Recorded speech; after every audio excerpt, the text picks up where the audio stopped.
Bajo investigación fue detenido un hombre con varias ampollas de presunto fentanilo. Preocupación, sector farmacéutico alerta ingreso por contrabando de tratamientos para pacientes oncológicos.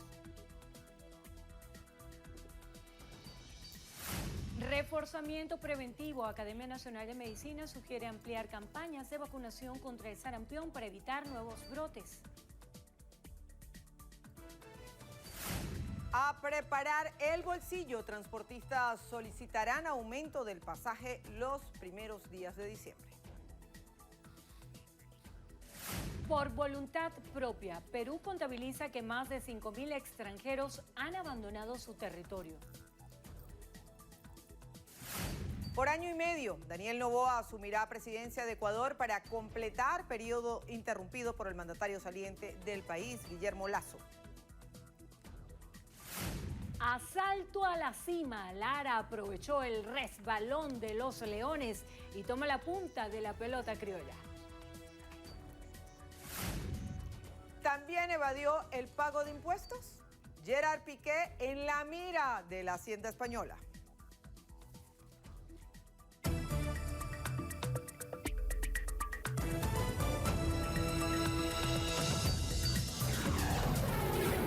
Noticiero Venevisión.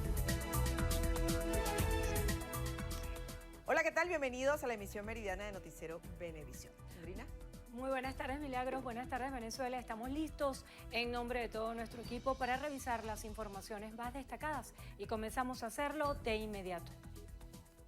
Fue detenido un hombre con 50 ampollas de presunta fentanilo en el estado de La Guaira. Orlefran Amaya nos tiene más detalles de esta situación. Buenas tardes, Orlefran, te escuchamos.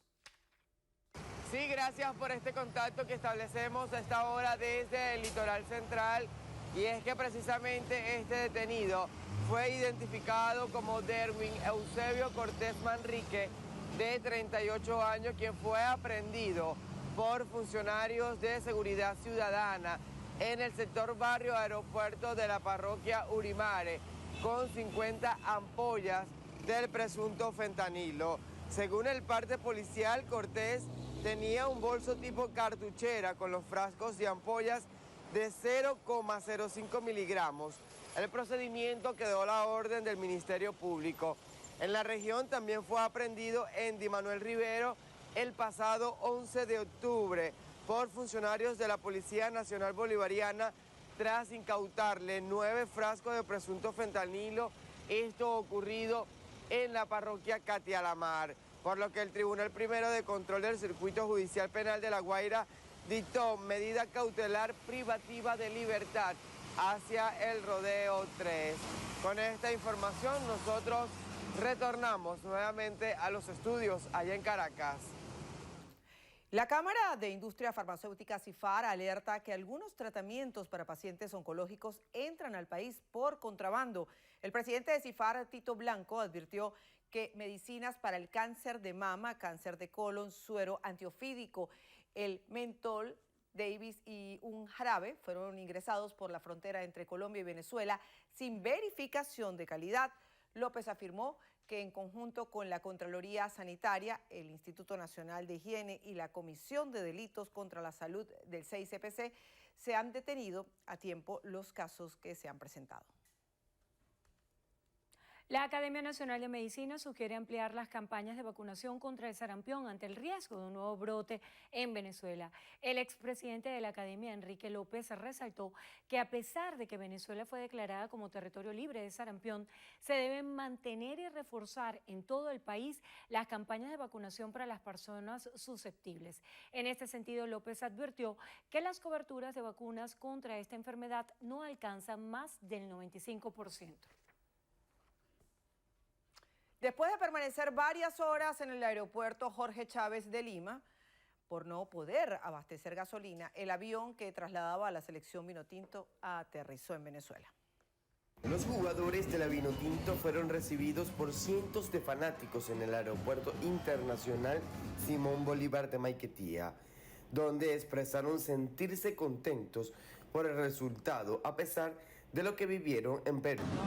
Feliz, contento y agradecido con todas las personas por el recibimiento, tanto en Lima como en Maturín, como aquí en Caracas. Hablar siempre lo positivo de todo.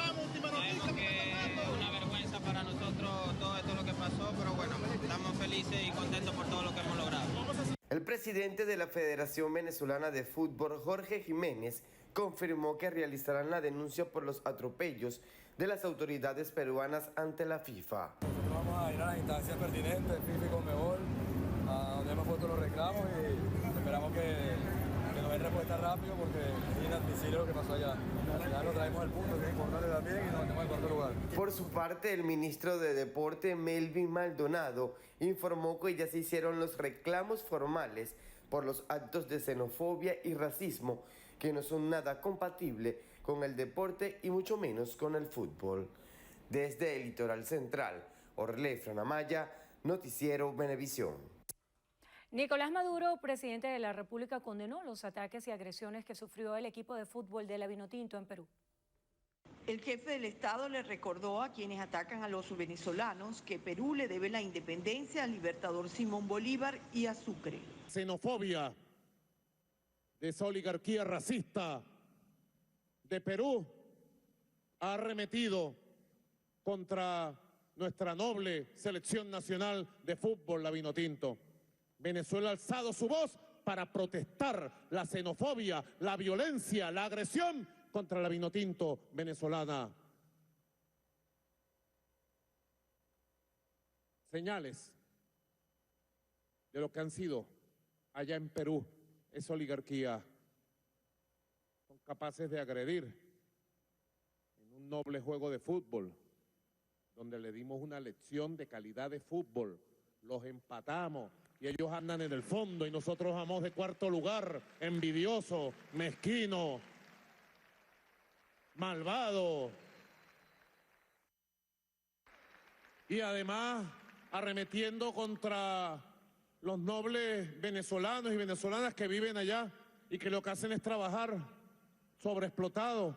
El primer mandatario nacional dio una clase magistral en el encuentro con los cadetes de la Fuerza Armada Nacional Bolivariana en defensa del Esequibo. En Guyana manda el Comando Sur. Y entonces conseguimos evidencia de que en Guyana están empezando a construir una base militar del Comando Sur apuntando a Venezuela. Primer elemento grave que se suma al no diálogo de ellos, al desconocimiento del Acuerdo de Ginebra. Y luego la tapa, ¿cómo es que dicen los maracuchos? La tapa del frasco, la gota que colmó la paciencia histórica de un pueblo pacífico y pacifista como nuestro pueblo. Comenzaron a dar bloques petroleros para explotación de petróleo en mar no delimitado que nos pertenece y en mar delimitado de manera incontrovertible venezolano. El presidente Maduro dijo que siempre ha buscado el diálogo directo con el gobierno de Guyana. Lo primero que hice es mandarle una carta al presidente de Guyana para vernos cara a cara. Le dije, vamos a vernos cara a cara, vamos a poner los temas sobre la mesa, vamos a hablar, vamos a canalizar esto. ¿Y ustedes saben qué dijo? No vamos a hablar con Venezuela, no nos sentamos a hablar con Venezuela. Y después se hacen las víctimas en el mundo, que son un país chiquito, que Venezuela es un país imperialista, que los queremos invadir, que le queremos quitar el territorio. Ni lo uno ni lo otro. Venezuela lo que está es reclamando sus derechos históricos, jurídicos de la Guayana Esequiba que nos dejaron los libertadores y las libertadoras de nuestra patria. El gobierno destacó la importancia del referendo consultivo del próximo 3 de diciembre. ¿Qué hacemos? ¿Nos quedamos callados? ¿Qué hacemos? ¿Miramos para un lado? ¿Qué hacemos? ¿Nos acobardamos? ¿O protestamos? ¿O luchamos por lo nuestro? ¿Cómo estamos luchando? de manera constitucional, de manera legal, con un referéndum pacífico, democrático, libre.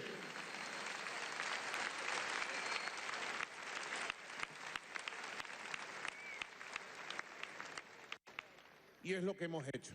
Según el primer mandatario nacional, detrás de la controversia con Guyana por el Esequibo está la ExxonMobil, el Comando Sur y Estados Unidos, país que según él pretende quitarle el territorio, las riquezas y violar la soberanía de Venezuela. La Conferencia Episcopal Venezolana se pronunció con relación a la disputa que mantiene Venezuela y Guyana por el Esequibo. En este sentido, respaldan la defensa de la soberanía territorial de acuerdo a lo establecido en la Constitución Nacional. La Iglesia espera que la controversia limítrofe no trascienda a un conflicto y las diferencias se puedan resolver en el ámbito del derecho y el diálogo. De igual modo, la Conferencia Episcopal solicitó a las autoridades venezolanas informar a los ciudadanos sobre el significado y las consecuencias del referéndum consultivo para que puedan actuar con plena conciencia y libertad. Ministros y representantes de Relaciones Exteriores y Defensa de países suramericanos piden a Guyana y a Venezuela resolver el conflicto territorial sobre el Esequibo a través del diálogo. Durante una reunión celebrada en Brasilia, el canciller de Brasil, Mauro Vieira, señaló que los países asistentes a la jornada, Bolivia, Chile, Colombia, Ecuador, Paraguay, Perú, Surinam, Uruguay, exhortaron a alcanzar un entendimiento por la vía diplomática y a resolver sus controversias pacíficamente. Venezuela estuvo representada por el canciller de la República, Iván Gil, mientras que la delegación guyanesa fue encabezada por el primer ministro Mark Phillips. La Sala de Casación Penal del Tribunal Supremo de Justicia presentó una propuesta para la creación del Circuito Judicial Penal Guayana Esequiba con el propósito de garantizar la atención integral de ese territorio. La iniciativa fue presentada por la magistrada Elsa Janet Gómez Moreno, presidenta de la Sala, y su enfoque responde a la pregunta 5 del referéndum consultivo que se realizará el próximo 3 de diciembre. De este modo, la creación de este circuito permitiría al Poder Judicial atender a las 9 comunidades indígenas de la zona de conformidad a lo establecido en el artículo 260 de la Constitución Nacional. 132 países miembros de las Naciones Unidas rechazaron las sanciones que pesan contra países en vía de desarrollo, así lo informó el embajador permanente de Venezuela ante la ONU, Samuel Moncada. Y ayer, 132 países de 193 que tienen las Naciones Unidas, 2/3 de las Naciones Unidas, con 42 abstenciones, 8 votos en contra. Los 8 votos en contra son los que ya conocemos: Estados Unidos, Israel, Ucrania, el Reino Unido, etcétera, los que están acostumbrados al sufrimiento, a provocar sufrimiento al resto de la humanidad, se opusieron, pero 132 países votaron para condenar estas medidas coercitivas y para decirle también al secretario general que actúe, diciéndole a los coordinadores de ONU en cada país. Por ejemplo, en Venezuela, nosotros podemos decirle al coordinador del Sistema de Naciones Unidas que investigue los efectos negativos de estas medidas coercitivas en la población y en el desarrollo económico. Mientras que la vicepresidenta de la República, Delcy Rodríguez, calificó estas medidas como un crimen que vulnera los derechos humanos de la población y resaltó que obedecen a gobiernos hegemónicos y pidió el cese de las mismas. Por otra parte, Rodríguez sostuvo un encuentro en Caracas con el ministro de Trabajo y Relaciones Industriales de Namibia, Utoni Nuhoma, para fortalecer las relaciones de cooperación entre ambos países. Venezuela estima cerrar con una producción de 1 millón de barriles de petróleo si se cuentan con los diluyentes necesarios para la faja petrolífera del Orinoco.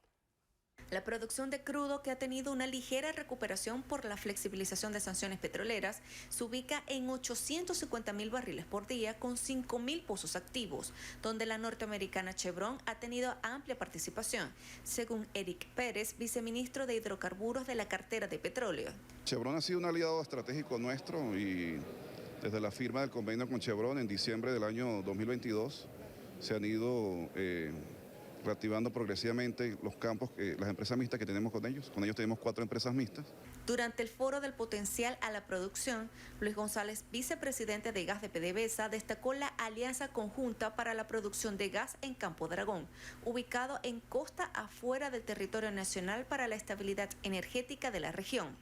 Estamos sobre los 4.500 millones de pies cúbicos diarios de gas en producción a nivel nacional. Por supuesto, eso deriva de usos del gas, uso para el tema del combustible, el tema del transformado del gas, el tema también de las mermas y por supuesto lo que sería el gas que nosotros estamos apalancando, que actualmente está en superficie a través de quema. Mientras que el presidente de la Cámara Petrolera Venezolana, Enrique Noboa, aseguró que la estatal ha recuperado sus pozos para una industria más estable.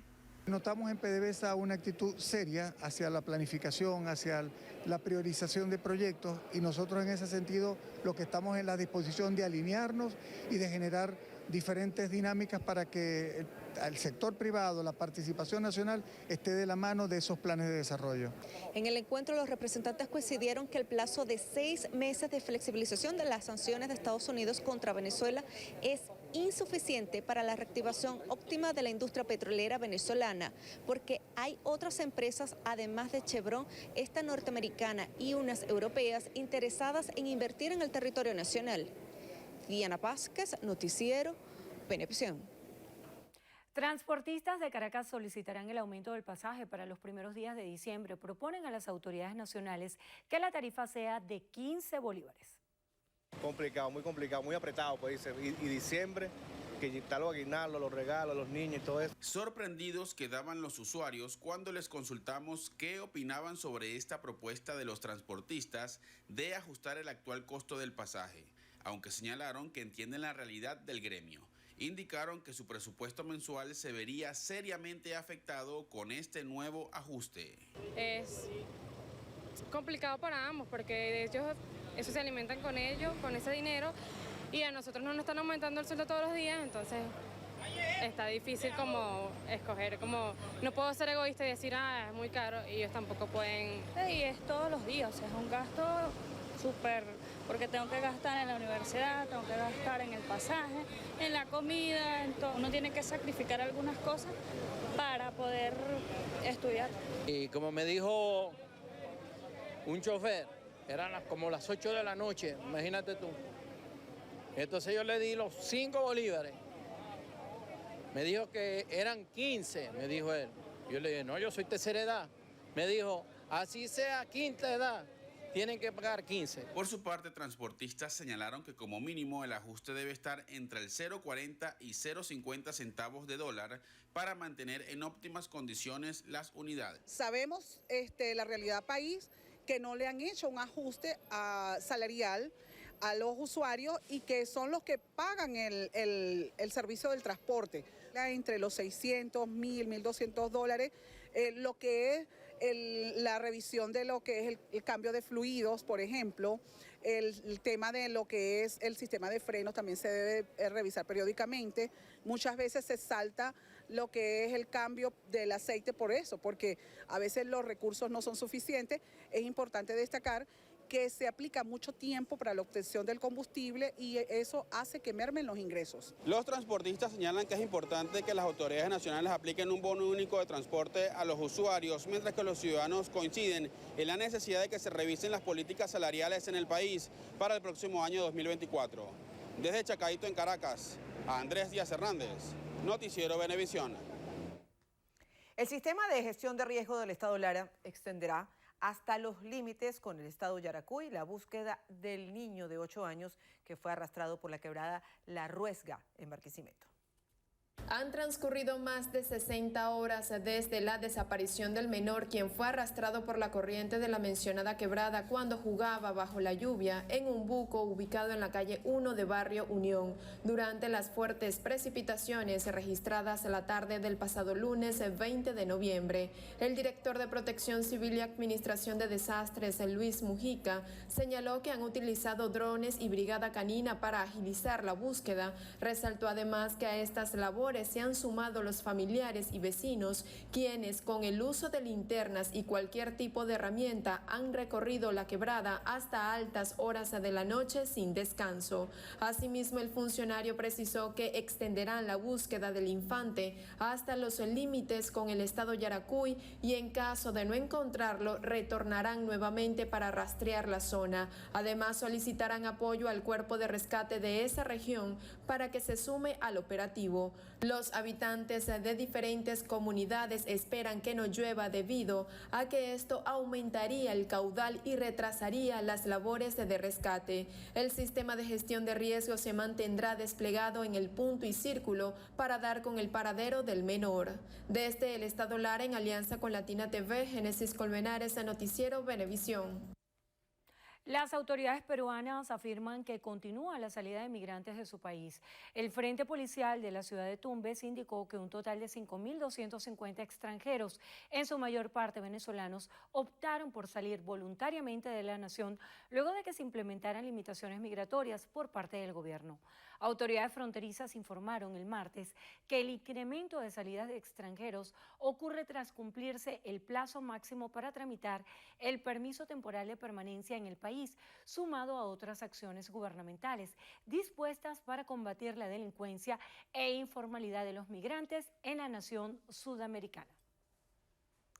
Escuchen esto, hasta la fecha, durante 2023, cerca de 1.676 migrantes han desaparecido o fallecido en rutas de América. Así lo indicó la Organización Internacional para las Migraciones, OIM.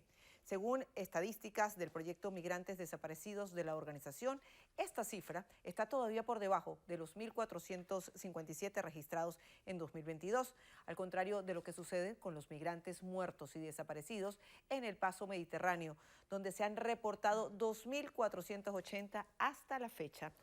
La Oficina de Inmigración, desde el inicio de este estudio en 2014, ha registrado 8.543 migrantes desaparecidos o muertos en la frontera mexicano-estadounidense, el Caribe, la selva del Darién, la región panameña limítrofe con Colombia y el cruce marítimo de República Dominicana a Puerto Rico.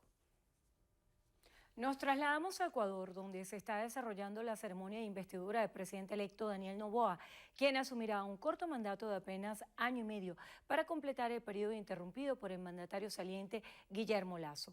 Hasta el momento, el presidente de Colombia, Gustavo Petro, es el único jefe de Estado confirmado para asistir al acto que se lleva a cabo en la Asamblea Nacional, donde Noboa jurará el cargo junto a la vicepresidenta electa y pronunciará su primer discurso. Según fuentes de delegaciones diplomáticas, la poca antelación con la que se confirmó la fecha para la toma de posesión y sobre todo la incertidumbre sobre la agenda oficial de esa jornada ha dificultado que más naciones puedan acudir con representación de mayor nivel. Se convocó que Noboa, de 35 años, enfocará su gestión en intentar reducir la violencia y la criminalidad, generar oportunidades económicas y reducir el déficit. Ya confirmó que su gobierno arrancará con la declaración de un estado de excepción para acelerar proyectos de reforma tributaria y energética. Entre tanto, en Medio Oriente, el Ministerio de Exteriores de Qatar anunció que la tregua temporal entre Israel y el grupo islamista Hamas empezará este viernes a las 7 de la mañana, hora local, cuando se cumplen ya 49 días de guerra. Asimismo, indicó que 13 mujeres y niños rehenes en manos de Hamas serán liberados mañana a partir de las 4 de la tarde. Por su parte, el gobierno israelí confirmó haber recibido una lista con los nombres de los rehenes dentro de la Franja de Gaza que serán liberados en esta primera tanda. Agregó que funcionarios designados verifican los detalles de la lista y están en contacto con todas las familias. Esto se conoce precisamente cuando hoy se cumplen 40 años del mayor intercambio en la historia del conflicto de prisioneros palestinos por soldados israelíes. Amigos, y con esta información hacemos una pausa. A regreso, información internacional con Estefanía Yambalbo. Ya venimos.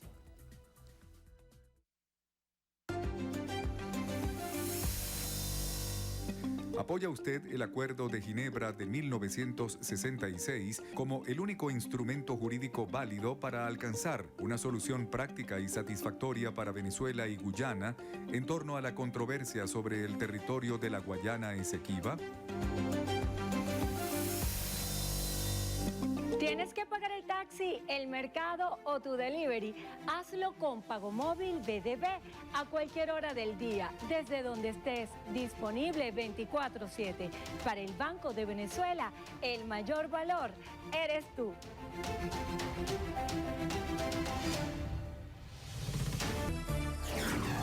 Noticiero Venevisión.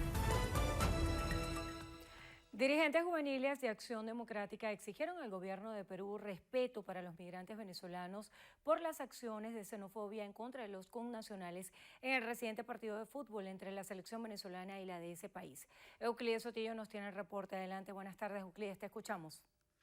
Hola, buenas tardes. La exigencia la realizaron estos jóvenes mediante este comunicado que fue consignado ante la Embajada del Perú acá en Caracas. Pidieron principalmente respeto por los derechos humanos de todos los venezolanos que están residiendo en ese país. Hoy rechazamos todas las acciones instauradas por el gobierno peruano, las cuales han sido, han puesto a la policía a revisar en el estadio con controles migratorios a los venezolanos, sabiendo que muchos hoy se encuentran en distintos estatus migratorios y también diciéndoles qué pasaría si mañana nosotros aquí hubiésemos instaurado en los años 60 controles migratorios a todos esos peruanos que llegaron huyendo de dictaduras y de crisis políticas y económicas. También rechazaron los comentarios que consideraron misógenos y de discriminación de género por parte de comunicadores deportivos peruanos. Esto lo que promueve es la violencia de género y denigra a la mujer a la categoría de un objeto sexual. La mujer venezolana en Perú representa el 58% de migrantes de esta nacionalidad, pero lo que también significa ser doblemente vulnerada, no solamente por su nacionalidad, sino también por su género. Finalmente, estos jóvenes de Acción Democrática esperan que el Estado peruano sancione a los funcionarios de seguridad por el abuso de la fuerza en contra de los atletas de la Selección Nacional de Fútbol de Venezuela. En Chacao, Euclides Sotillo, Noticiero Venevisión.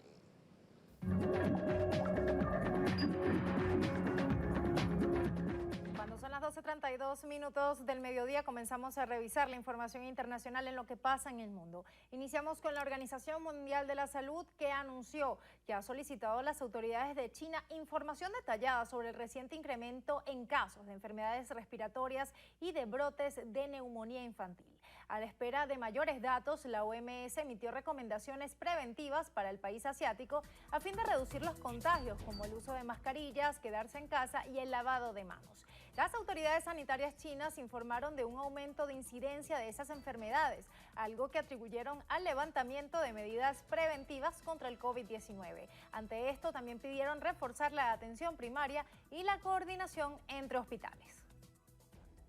Pasamos a Guatemala, donde 6 personas están desaparecidas en una zona popular del centro de la capital tras un desprendimiento de tierra causado por la humedad del suelo tras las lluvias, lo cual arrastró algunas viviendas. Los rescatistas buscan a 2 adultos y 4 niños que habrían caído a un barranco. Otras 30 personas fueron evacuadas de la zona por grietas en sus residencias. Vecinos del sector denunciaron que hace 15 días habían advertido ante las autoridades locales que escuchaban retumbos y temían por la estabilidad de la tierra.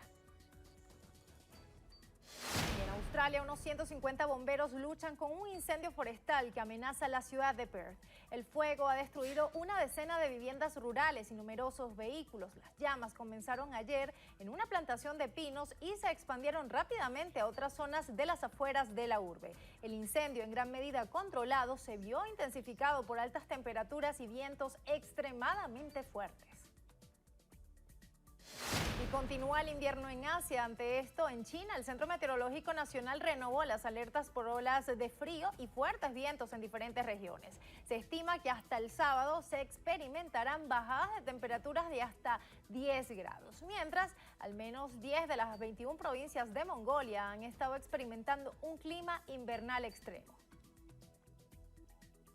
Y en Islandia, las autoridades decidieron suspender el estado de emergencia declarado hace 2 semanas por la actividad sísmica en Grindavik.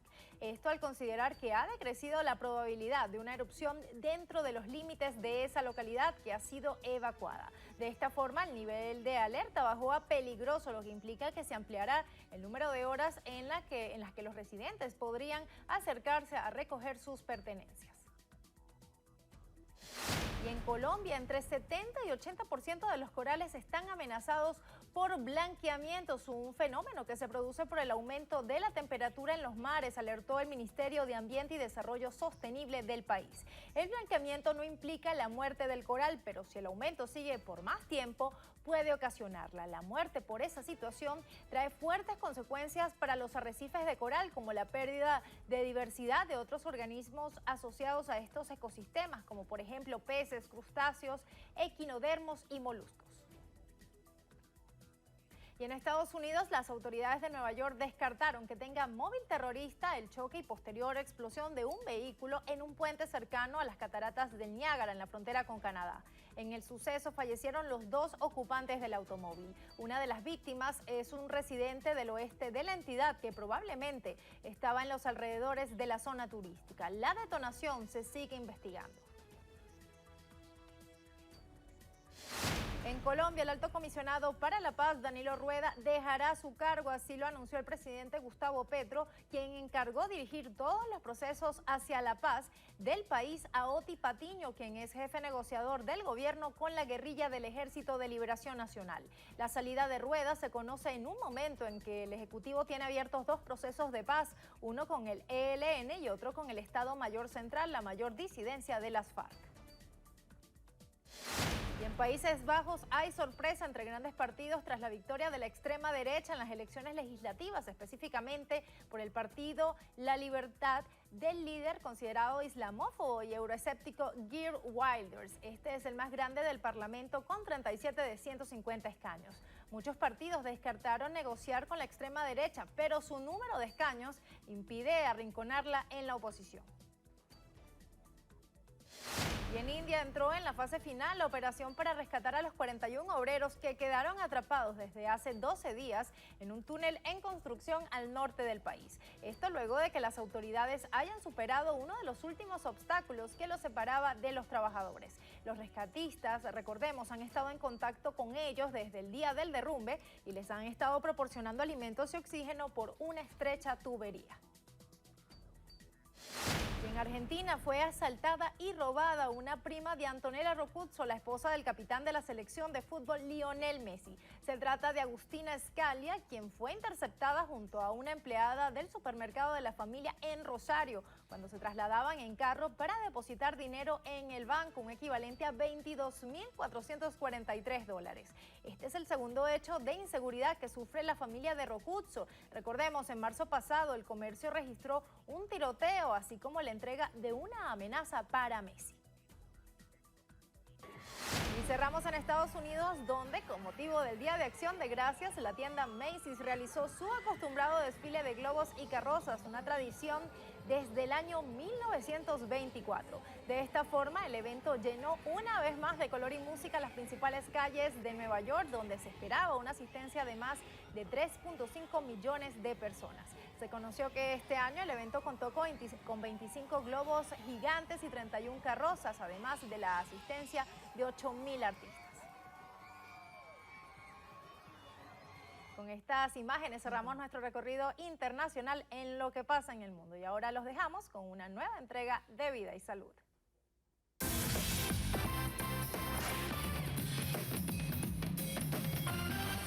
Falsos masajistas pueden provocar lesiones graves en quienes ya tengan molestias musculares.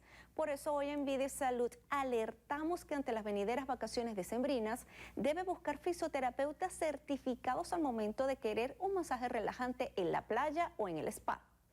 Cuando una persona ya invade más otra área que no conoce, que no sabe cómo se maneja el cuerpo, y es cuando hablamos de intrusismo, cuando empiezan a realizar técnicas más invasivas, generan presiones más fuertes y empiezan a desatar dolores o incomodidades que antes no existían, lo que hacen es agravar todos estos problemas.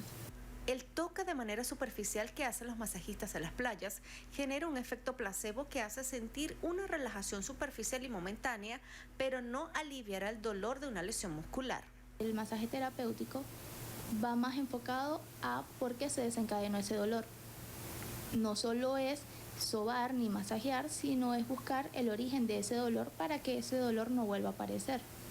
El masaje terapéutico es un masaje que va más profundo y va en dirección de las fibras musculares. Es un tema en el que tienes que conocer la anatomía y cómo se desarrolla todo. En manos inexpertas se pueden generar graves lesiones por tratar un dedo, una muñeca o alguna extremidad, por su conexión con el sistema nervioso central. No es que de un inmediato que nos lesionamos aquí, de una vez ya al día siguiente va a aparecer el dolor en otro lugar. Pero una mala praxia, por ejemplo, en un dedito, al tiempo una compresión de nervio puede ir desencadenándose hasta muñeca. Si se va descuidando mucho más, puede ir subiendo a codo. Si se va descuidando muchísimo más, va subiendo a hombro. Cuando se tenga dolor articular o una contractura muscular, se debe cumplir una cadena de atención primaria, inicialmente con un traumatólogo, luego con un fisiatra y después con el fisioterapeuta para un manejo adecuado de la lesión que amerite rehabilitación. Para evitar sufrir lesiones musculares en los días de descanso, recuerde que hay que tener especial cuidado con los zambullidos en playas y piscinas, que pudiesen provocar lesiones graves a nivel medular y de columna vertebral, así como traumatismo cráneoencefálico. Soy Diana Vázquez y con esto me despido hasta una próxima entrega de Vida y Salud.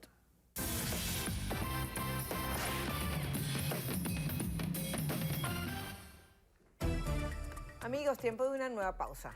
A regreso, información deportiva con Gregorio Rojas. Pero cuéntanos, Gregorio, ¿qué ha pasado en el campo de béisbol venezolano? Buenas tardes, Gregorio. Hola, feliz tarde, gusto en saludarles. En minutos vamos a revisar los resultados de este miércoles en el béisbol profesional venezolano que han derivado en que Cardenales de Lara salte la cima de la pelota criolla. Lo vemos al regreso de la pausa aquí en Los Deportes, en su noticiero Venevisión. Ya regresamos.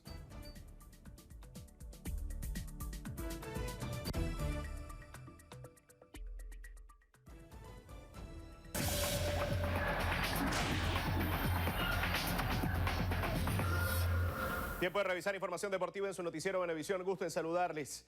Leones del Caracas cayó ante Tigres de Aragua en el Estadio de la Rinconada. Y eso, combinado con una victoria de Cardenales de Lara en Macuto ante Bravos de Margarita, ha permitido que los Pájaros Rojos asalten la cima de la tabla de clasificaciones del béisbol profesional venezolano. Iniciamos nuestro recorrido por el béisbol venezolano con el triunfo de Cardenales de Lara ante Bravos de Margarita, 7-3. Lara se fue al frente en el segundo episodio con un roletazo de Joel Yankee, con el que anotó Germain Palacios. Luego llegaron 2 carreras más en el tercer episodio. Un rodado de Gorkis Hernández para out forzado, con el que anotó Carlos Narváez. Y luego, gracias a un error en el tiro del segunda base, Breivik Valera anotó Ildemaro Vargas. Lara sumó una más en el cuarto capítulo. Sencillo de Carlos Narváez al centro, con el que pisó la goma Germain Palacios. El mismo Narváez apareció en el séptimo capítulo para ampliar la brecha con un tablazo por el jardín izquierdo. El racimo de 3 anotaciones en el séptimo episodio lo coronó un sencillo de Javier Zanoja a la izquierda, con el que anotó Pedro Castellanos. Margarita hizo 3 carreras en el octavo, no pasó de ahí la amenaza. Triunfo de Lara, que se sube a la cima del béisbol venezolano. En tanto, en Caracas, Tigres de Aragua aplastó a Leones del Caracas con pizarra de 13-3. Aragua se fue al frente en el primer episodio con un racimo de 6 anotaciones, iniciado por un sencillo de José Martínez al jardín derecho y coronado por un elevado de sacrificio de Ángel Aguilar, con el que anotó Leobaldo Cabrera. Aragua amplió la ventaja en el tercero con este tablazo con la puerta de una catedral de Rafael Marchán por la derecha. 7-0, Aragua al frente. En el quinto, ya con la pizarra 7-2. Otro tablazo de Leobaldo Cabrera por la izquierda, con Jorman Rodríguez a bordo para poner la pizarra 9-2. 4 carreras más para Aragua en el sexto.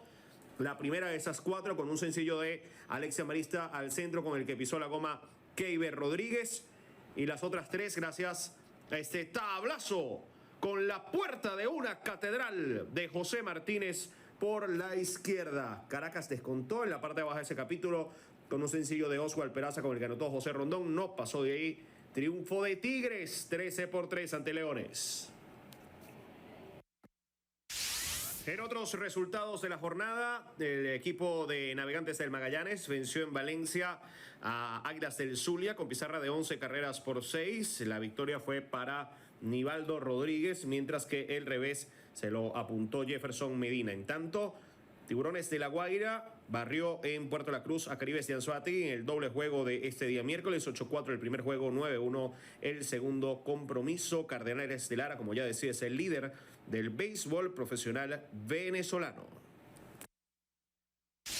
Hay que hablar de los Juegos para Panamericanos Santiago 2023. Lisbeli Vera se proclamó campeona para Panamericana en los 200 metros en la categoría T47 del atletismo con un registro de 24 segundos 88 centésimas y suma la cuarta medalla de oro para Venezuela en los Juegos para Panamericanos Santiago 2023. Vera reedita su título de Lima 2019, es bicampeona paralímpica y primera ganadora de 3 medallas en un mismo evento ecuménico. Enhorabuena para Lisbeli Vera. Venezuela es 10ª del medallero con 4 medallas de oro, 7 de plata, 9 de bronce, 20 en total.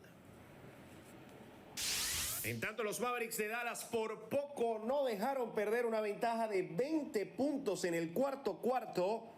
Terminaron ganando 104% ante los Lakers de Los Ángeles gracias a un triple en el final del compromiso de Kyrie Irving. Luka Doncic fue el mejor por Dallas con 30 puntos, 12 rebotes, doble más 8 asistencias y 2 robos de balón. LeBron James, un día después de convertirse en el primer jugador en llegar a 39,000 puntos, aportó 26 puntos, 9 rebotes y 7 asistencias para la causa de los laguneros. Punto final a la información deportiva en su noticiero Venevisión. Fuerte abrazo para todos. Gracias, Gregorio. Vladimir Padrino López, vicepresidente sectorial de Soberanía Política, Seguridad y Paz, encabezó una movilización cívico-militar policial en defensa del territorio de Esequibo que partió desde el puente del Guanábano hasta La Pastora en Puerta Caracas. Liz Flores nos tiene más detalles. Adelante, Liz. Hola, hacemos este contacto con ustedes para informarles que la marcha cívico-militar policial que desde tempranas horas de la mañana partió desde la esquina del Guanábano, ya llegó hasta acá, hasta Puerta de Caracas en La Pastora y están participando, está siendo encabezada esta marcha por el general Vladimir Padrino López, vicepresidente sectorial de Soberanía Política, Seguridad y Paz. En estos momentos está interviniendo Carmen Meléndez, la almiranta Carmen Meléndez, alcaldesa de Caracas. Escuchemos sus palabras. Recordamos que aquí en Caracas se encendió la llamarada de independencia del Imperio Español, y fue aquí donde nuestra juventud del momento, nuestros padres de la patria, con la juventud del momento, pues comenzó con la lucha de independencia, y ese primer grito de independencia fue aquí en Caracas, y así nos fuimos por toda América Latina. Pero que aquí en Caracas siempre han ocurrido los grandes eventos que se transforman a través de la historia que hemos vivido, que Caracas siempre da el ejemplo. Y aquí, hoy, en este año de la historia, donde nosotros hemos luchado porque lo único legal que tenemos para dirimir la controversia con el Esequibo es el Acuerdo de Ginebra. Pero ¿qué ha pasado, escucharon ustedes las palabras de Carmen Meléndez, alcaldesa de Caracas, quien se sumó a esta marcha cívico-militar policial en defensa del territorio de Esequibo. Es el reporte que les tenemos directamente desde La Pastora, Puerta de Caracas. Liz Flores, Noticiero Venevisión. Gracias, Liz. Endrina, amigos, tiempo de hacer una nueva pausa. Pero al regreso, Nieves Sotelo nos cuenta qué está pasando con Gerard Piqué. Hola Nieves, buenas tardes. Esta semana Shakira admitió haber cometido fraude fiscal en España y ahora su expareja también está en el ojo del huracán por evadir impuestos en su propio país. De esto y más hablaremos al regreso en Estrenos y Estrellas. Los espero.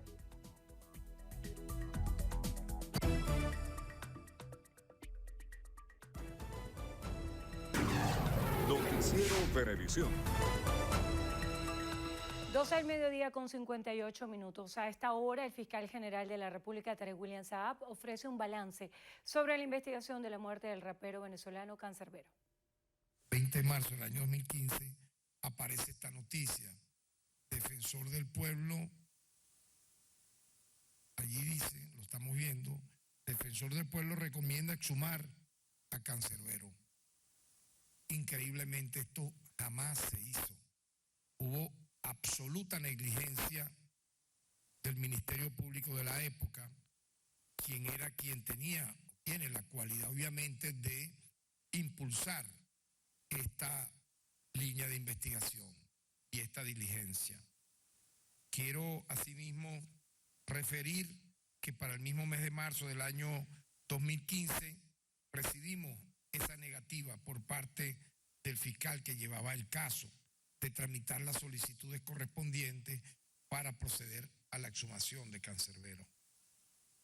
Y sorprendentemente, ese mismo año, sin que se hiciesen las diligencias correspondientes, el 7 de diciembre del año 2015, el Ministerio Público de la época, a través de la Fiscalía 30 Nacional y Cuarta del Estado de Aragua, solicitó un sobreseimiento por muerte del imputado. Es decir, habían ya previamente determinado, sin avanzar en las investigaciones correspondientes, que Canserbero, que Tyrone González era el responsable y iban a buscar sobreseer la causa en vista de su fallecimiento, indicando sin base seria, repito, que Tyrone González había ejecutado la muerte de Carlos Molnar para posteriormente quitarse la vida saltando al vacío de un 10º piso. Criterio este que no fue sustentado en la investigación previa, ya que no consta en las actuaciones. Hemos revisado el expediente y nada de lo que estoy aquí describiendo aparece. En tal sentido, en vista de las continuas, permanentes, yo diría casi que sistemáticas solicitudes de sus familiares, de sus amigos, de sus seguidores, donde de manera directa a nosotros, es impresionante en las redes como siempre se nos había, y obviamente ahora hay mayor tranquilidad al respecto porque hemos reaperturado el caso, pero prácticamente todos los días, yo diría todos los días o todas las semanas, a partir de ese evento se nos solicitaba a nosotros hacer algo sobre este caso, que qué pasó con este caso, que qué ocurrió con la reapertura, que nunca se... Bien amigos, eran palabras del fiscal general de la República, Tarek William Saab, respecto a un balance por el caso del rapero Canserbero. Amigos, hasta aquí la presente emisión y recuerden. Noticiero Venevisión Canal 4 reporta. Ustedes deciden. Gracias por acompañarnos.